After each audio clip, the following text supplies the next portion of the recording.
Maayong buntag, Sir F. Auto Mark Noel Kilab, sir. No? Sir, doon na gikataho nga nahitabong sunog sa may Barangay Gracia, Barangay Gracia. So, sir, pwede ba niyo masaysayan kung sa gid ang sinugdanan sa maong sunog, sir? Kuan ma'am. Kibali sa alauna 13 ganina ang kadlawon, nainitawag sa amo na nasusunog ako nga balay sa Barangay Gracia. So pagabot na mo dito sa area, kuan ang jad ako na siya nga sunog dayon totally damaged na gyud siya.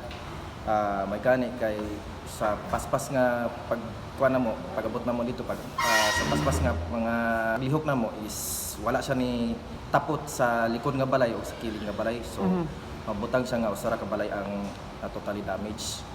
Dayon kibali na fire out siya mga pilar pod ka minuto gikan sa pagabot na mo, mga alauna 27 ang fire out. Unsa ba siya particular nga zona sa Barangay Gracia, sir? Sa among pagpangutan na ganina ma'am, zone 5 Barangay Zone Gracia. Yes ma'am. Kumusta man pud ang mga tagtungod sa nasampit nga balay, sir? Kuan to ma'am, sa among nasairan lang ma'am is abandon na siya nga balay.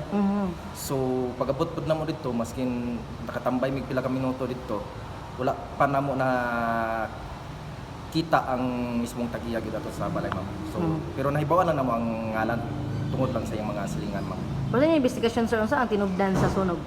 Regarding ana ma'am, magulat ra gyud ko sa mga sa disposition sa mga investigator ma'am. As of now under investigation pa siya ma'am. Pero so far, sir, kay wala man siya tagiya, abandonado man siya, so wala mga casualty.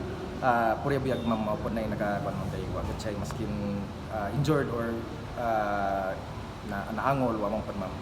Pila ang damage cost, sir, sa balay? As of now ma'am is estimated damage 50,000 ma'am more or less. Isa na ni kanda na nga balay, sir? Duha ka anda na ma'am. Duha ka na. Naog daw gid ang duha kanda Yes, na. ma'am. Ayun. So, sir, imong pahimang no sa to ang mga kaigsuunan kay murag daghan gyapon gyud ang sunog, sir. Luyo pa man humanan na gyud ang ato ang fire prevention man, sir, no? Kuan lang ma'am.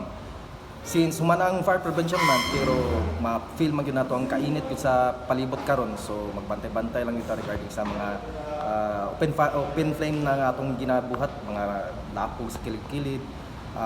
Regarding pud sa pagluto, bantayan lang gyud nato ma'am, dili lang nato isalig sa atong mga anak kay kasagara mao pud namong always nga gakarespondihan. Dayon mga appliances kung pwede, kung mulakaw sa balay or kwan anang di lang yun siya mabantayan, dili gamiton ang mga appliances kung pwede yan tag kay usap po na sa among gakarespondihan mapud ma'am. So maura po na ma'am. Ayun. Thank you, sir.